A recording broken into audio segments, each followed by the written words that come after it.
Oh, wag mawala ng pag-asa yung mga small vloggers, mga kunti lang yung mga followers na ma-monetize kasi may pag-asa pa. Kasi dati akala ko kasi sobrang hirap eh.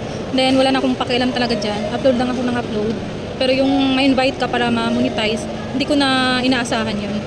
Then, ang ginagawa ko kasi, mag-focus kayo sa reels. Yung mga ano lang, wag yung pabuti ng matagal, yung 'di ba ang 60 segundo.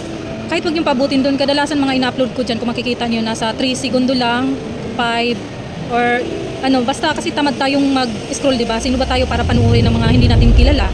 So ang ginagawa ko sa reels, maikli lang talaga. Kaya yun, mga siguro na counted yon kasi yun lang naman ang ginagawa ko, tapos bigla akong na monetize.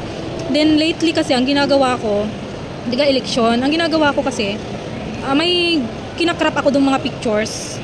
Tapos ang ginagawa ko nung palapit na ang eleksyon ay morning nagsi-share ako, din tanghali sinishare ko ulit, sa gabi sinishare ko ulit. Pero hindi naman yun umabot ng 500 shares eh. Sa araw-araw na yun kasi 10-10 lang ginagawa kong pag-share kada umaga, tanghali at gabi. Siguro yun naging counted yun. Kasi wala akong maisip bakit bigla akong na-invite.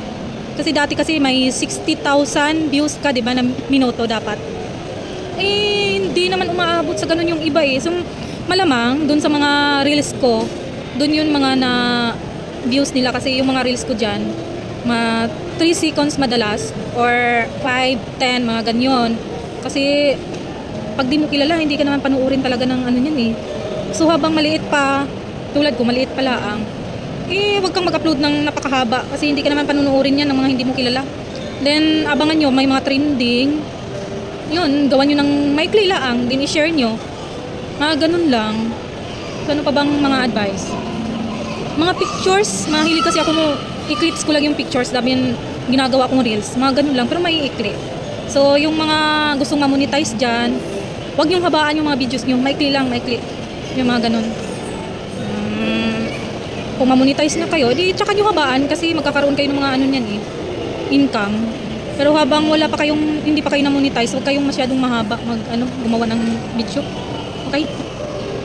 Next time ulit kung meron. May maisip akong kung bakit. Or tignan nyo yung style ko sa mga reels ko. Kasi nakapokus lang ako sa reels. Huwag kang mag-focus muna sa mahahabang videos. Tsaka wag pala kayong maglagay ng mga brand sa mga title nyo. Doon pag sinulat nyo na yung title, wag. Madalas yung mga brand na nilalagay ko, yung ginagawa ko na lang, inano ko na lang, ano bang tawag doon, clips, tapos inano ko dyan, tinitext ko na lang dyan mismo sa pictures or videos. Huwag nyo isulat doon sa title yung mga brand kasi maano kayo, may mabantayan kayo ni Lolong Mita. Bawal kasi yun.